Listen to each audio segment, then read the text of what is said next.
Failure is not a failure. It's just a process and a learning experience. But don't, we're all telling each other our personal histories. You're going to hear a lot of personal histories. Just listen, listen, listen. But don't be swept up. It's not better to have had 6 stars. Right? It's important to have had one that had any traction and any level of success that's measured by an external transaction. That's what's valuable. So this is where liquidity is being achieved, driven by values or the accessibility of the IPO market. So I teach at 5. I can go to 4:30. It's 5:04. This is the change topic. Because that was all about structure, driving behavior in the aggregate around venture capital and what it does to a cluster behavior. This is about the entrepreneur. If this is boring, read it. But this is where you live. Maybe you have this all done.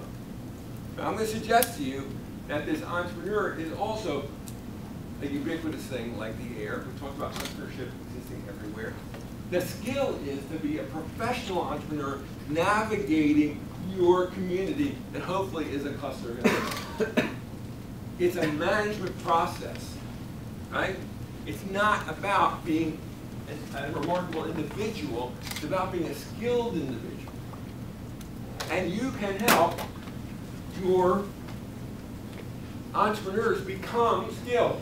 They don't have to get skilled and get a diploma all at once. They can get there incrementally. They can get there through 3 or 4 companies that they're trying to build. Did I just do something? Yeah. Yeah, I did it here. Okay. It happened when I dropped it. All right, I'll go ahead. So building the skill of entrepreneurship, oh good, I'm there, good, cool. So if you need a definition, Howard Stevenson, the pursuit of opportunity beyond the resources you have in control. Appreciate it. Marcelo is a winner. Anyway, I appreciate it. So this is the game, right? Matching opportunity and resources. This gets all the play. We think these people are heroes, right? They come around, they do ideation, they come up with opportunities, they describe the opportunity, rah, rah, rah. Guess what? That's easy. We can shut the door, get those guys back there that are bringing in the stuff, all circle up and have fun, break into subgroups, and tonight we'll have 5 great ideas that are worthy of investment. We'll give it 6 hours, we'll bring in some mentors, we'll kick it around, we'll have 3 great ideas that I can get invested in. Right? What was the hard part? The resources. Coming up with a brilliant idea is important. It's necessary, but it's not sufficient. The great entrepreneur moves from opportunity to resources and can manage that resource acquisition over and over again, every day. Incrementally aggregating and deploying resources. If you want to be a great entrepreneur or coach great entrepreneurs, you need to be a resource acquirer, aggregator. If you're a facilitator of it, you need to be a conduit for resource aggregation, acquisition.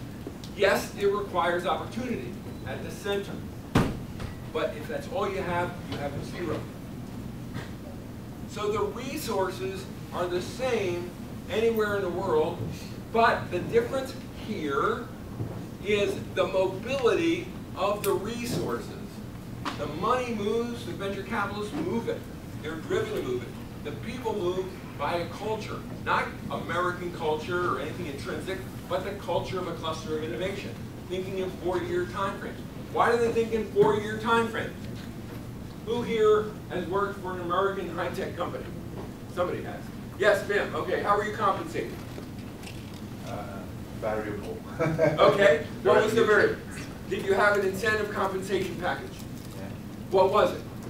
Stock option. Oh, stock option. Tell us about your stock option plan, Bim. Seriously. Well, I didn't know what it was when I started. All right. Most don't. Good. But you were given this and you were told it's part of the ownership of the company. Yeah. Right. Do you remember the terms of your stock option? Of course, they vested over 4 years. Oh, they vested, of course. They vested over 4 years. Do we all understand what that means? A 4-year vest with a 1-year cliff. How can I guess, right? That's a structure that drives behavior. You're being given a share of the company for free. You have to pay for it at the fair market value. When you become liquid, it's only really a discount. And you don't own it until you work there for 4 years. And you earn it incrementally across the 4 years. In the first year, you're earning nothing because if you leave, they don't want you mucking up the cap table. So at anniversary 1, you get 25% of your option, and then monthly or whatever, you earn it ratably thereafter. 4-year vest leads to a 4-year mentality. Year 3, what are you doing? You better be looking for a job, right? No matter how well you're doing, or no matter how well the company's doing. Because what's your play? Your play is that you've got 20 years, and you better have some diversity in your portfolio. You need 3 or 4 or 5 companies in that portfolio. How are you going to do it? 4-year vest, well, 4 years now. Now, they will give you a little more option every time you get to your 4th year. Yeah, if you're good and well thought of, you get a little bit more, but you've gotten the bulk of what you're going to get, unless you're becoming CEO or some big step up. So your play is the move. So what you become is a specialist in a certain size enterprise. Because you're the sales manager of a 100-employee firm, your next move might be VP sales of a 30-person firm. Because your experience is in working in a sales force, and you're going to argue you can now manage the growth of a sales force. So instead of giving a 1/4 of a point ownership, you're going to get a full point of ownership in this younger firm. And you're going to watch it real hard for the first 2 years. You're going to work your tail off, you're going to kill yourself, but after 2 years you're going to look real hard, because if it's going sideways or down, you got to get out. That drives mobility. So the identity of the person is not to the firm. I can jump into my last slide. But a core component, and this is research, Annalise Saxenian, our School of Information, a great book written on this. Your identity is to your function and your community. Your community defined by who is your customer, what is your technology, what's your solution. So companies like yours, geographically proximate, because you live in the Bay Area, you don't want to move to Toledo. This is a big statement. If you go to IBM, you are an IBMer, right? If you worked for DEC in the old days, which you can't anymore, it's gone, you were a DEC person. When I worked for Ernst & Young, I was an Ernst & Young partner. That was my identity. I never said I'm a CPA. They would people just say, oh, you do taxes? I don't know about that. No, I was an Ernst & Young partner, whatever that meant. That was my identity. My identity is I'm a Berkeley professor, right? That's the old world. That's what t-shirt you wear. The world that really operates in the cluster of innovation is your identity is that you're a C++ programmer specializing in software as a service application on Oracle platform. And when you meet somebody at the bar, that's what you say. Oh, and I happen to work at Lubitz, funded by Sequoia. And so your identity linkages are who the funded it, and you're looking at your networks that way, but it's what your functionality is. That's what's going on here. That breeds this kind of volatility in the people. It's a good thing. You can be very disruptive. You can have people walk in and quit. But if you're winning, it's a good thing. If you're losing, tough luck.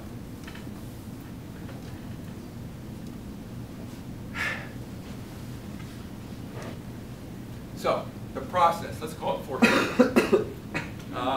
John Freeman is somebody I'll reference 2 or 3 times during this talk in his honor, because he passed away about 5 years ago, and he was a great colleague, and he helped me come up with this thought. Because he was an organizational ecologist. He understood things I didn't, but I understood things he did. And one was a startup. And he said, how does a startup happen? Or what does it look like? And I just went to the board, and I said, John, that's a startup. And he said, what do you mean? And I said, well, I'm an accountant, and I do cash flow forecasts, and that's the cash flow. You're going to burn resources, and then hopefully you're going to generate something. And he says, well, tell me about the different functions. And I said, well, here you're experimenting, right? And if you make progress, you move to the second phase where the experiment's working, but you have to sort of pay people to take your stuff off your hands, right? You got to scale. And you're saying no to people. That's why I call it strategic focus. Because here you do anything to make anybody happy, and here they're going to have to do it your way. Because you have to get some tools, you have to get some training, you have to be able to deploy people, and everything can't be one-off. And oh, if you can do that for a while, you start to make money rather than burn money. And then any MBA can do it. Right? So I said, John, we got to focus here. And he said, right. And that was 20 years ago, and that's the foundation of entrepreneurship education in America. Seriously, and there's a guy named Jeff Timmons who was a big player, and we all did it together. So it's deploying resources against that dynamic. So the way you earn the right to get those resources is something I call visioning. I don't know where the word comes from. Maybe I was listening to the preacher on late night TV. But the idea is that you're enabled to help people see your profit, right? You're able to help people see the future, and they believe in the future you're forecasting. Now, on an economic basis, you can't rationalize the value that you need them to pay you at this point. Because on a rational basis, the probability that you would need to discount these positive outcomes against are very low. So the discount factors and the discounted cash flow would be extraordinarily high. It would bring this value almost to zero. You need to be talking to crazy people too, okay, who are looking for these outlier situations, who know that when it works, this curve may go straight up through the roof. So you build this company a step at a time. And the magic, the structure that drives behavior is that you aggregate and accrue resources a step at a time. So this is another structure drives behavior. This is another element of the venture capital experience, that you achieve results in advance, that you forecasted in advance. If you just achieve this result, this one says early validation, this one says market traction, this says scale validated, just doing it is not enough. You need to tell people a year in advance that you're going to do it. Then when you do it, you have to do it 3 months before you said you were going to achieve it.